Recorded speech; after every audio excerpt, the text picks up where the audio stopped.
So stand tall, own it. And NGU.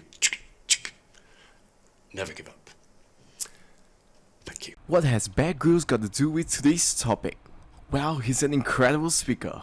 Good morning, ladies and gentlemen, welcome to Mr. Go channel. Today we're gonna explore how to fluently deliver a planned response. And in the picture, you can see our lovely Bear Grylls.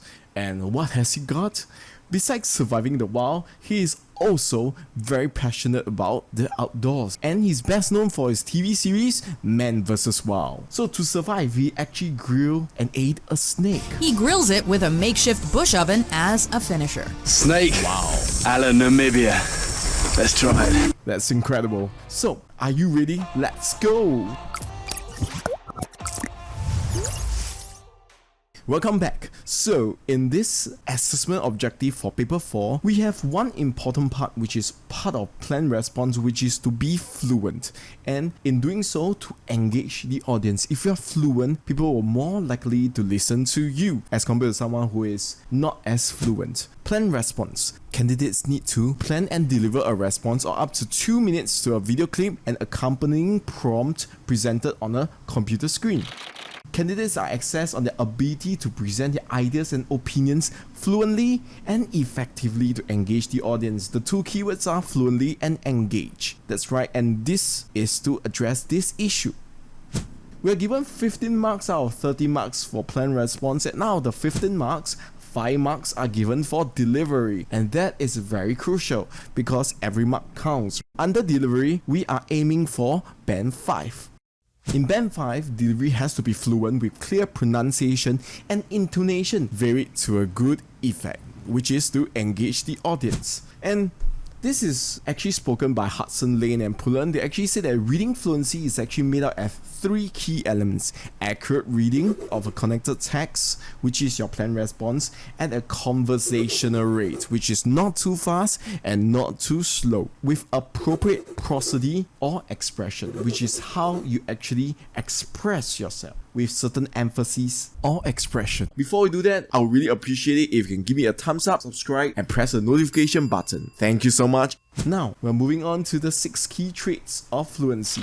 So the first trait is that sounds and words are mostly connected rather than produced in isolation or with breaks in between. And this is important because when you are thinking, sometimes there may be breaks, or you might make rather idiosyncratic sounds such as which are called fillers.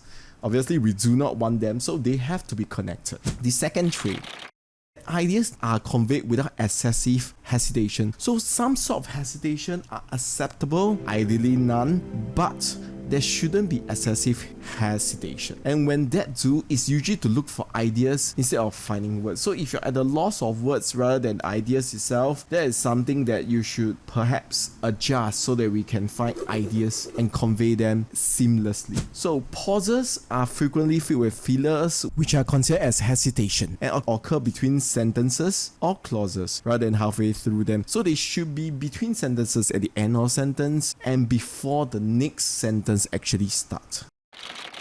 And fillers are example like, which I use not as an example of like, but just to fill out the space. She'd be like, "Why didn't you call me back?" And I'd be like, "Why are you so obsessed with me?" And These are usually the common mistakes. The fourth key trait is speech is relatively effortless on the part of the speaker and can be followed without strain or discomfort by the interlocutor. In this case, what they're actually looking for is that I can hear you effortlessly. So if I have to take a lot of effort to understand what you are saying or even understand your pronunciation, then that is definitely not fluent. When people are speaking, you should be able to hear them comfortably without much difficulty, and that should be ideal.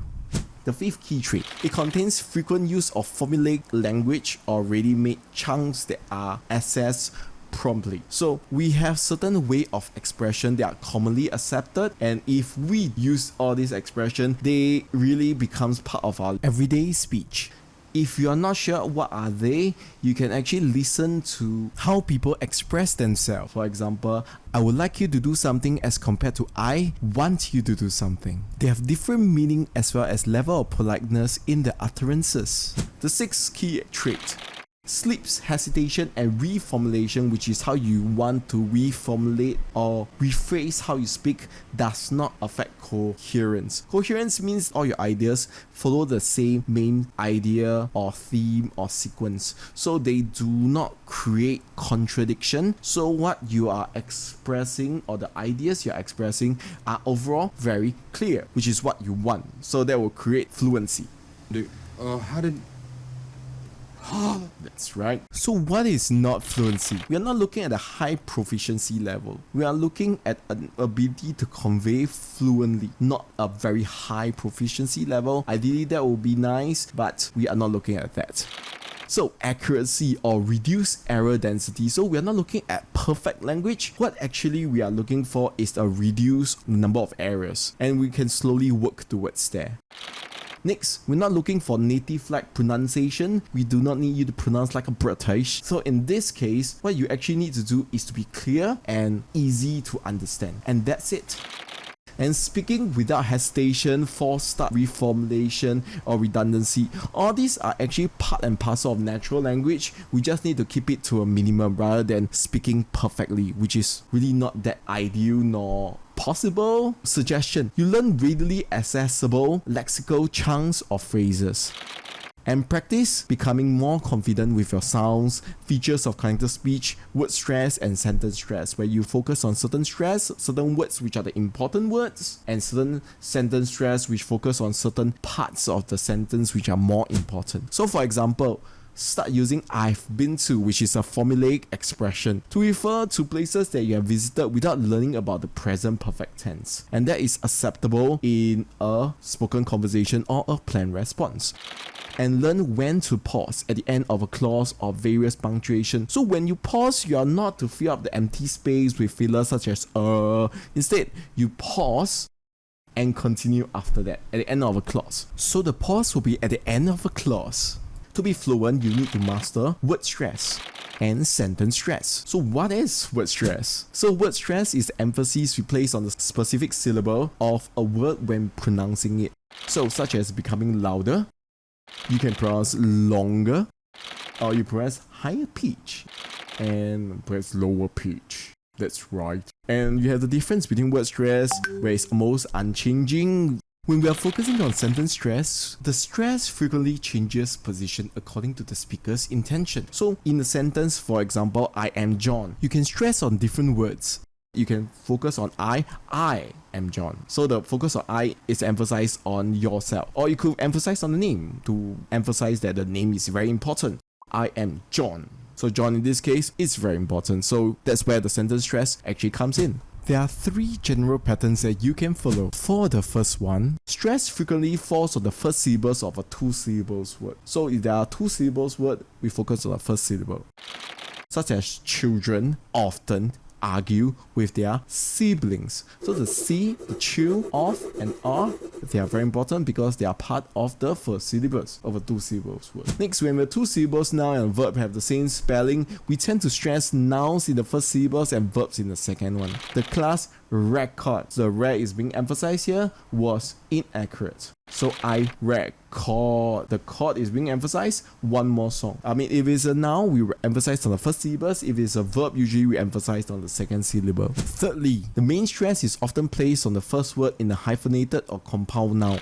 So in this case, I'm paying a visit to the lighthouse. You don't emphasize on the second word. I'm paying a visit to the lighthouse, which sounds weird, right? So lighthouse, emphasize on the light. So if you struggle with word stress, try annotating. So when you are actually doing a planned response, there are certain words that you really need to focus. You make sure you underline them or circle them so you can place certain emphasis on such words. We can try different ways to annotate. Children, children, children, and children. They are all emphasis on chill rather than dren, but there are different ways to emphasize. You could highlight, you could circle, you could draw a square. So all are available ways that you can do so. And last but not least, you can underline with children. So what is sentence stress? Sentence stress is the emphasis that certain words have in utterance. So you want to draw focus on them, and in doing so, you place emphasis on them. So prominence is the key reason behind why you want to stress on a certain word.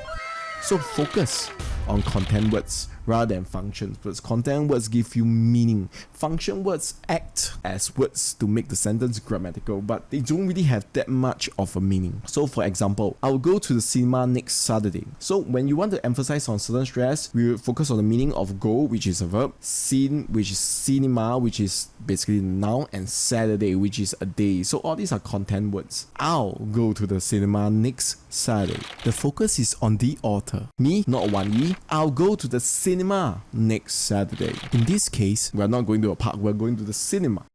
I'll go to the cinema next Saturday. So the focus is on, well, not this Saturday, but the next one. And I'll go to a cinema next Saturday. So the focus is on Saturday, not next Friday instead. Remember that content is king. So your idea of drawing emphasis in the sentence structure is to focus on the meaning. So what is the meaning? What is the content that you want to bring across? Content is king. So now it's your turn. So let's practice. Record yourself. You can practice with a friend or friends, and you can do so with a teacher as well. By being able to focus on certain word stress and sentence stress, you'll be able to increase your fluency. And we have come to the end. Thank you and have an awesome day. And NGU. Never give up.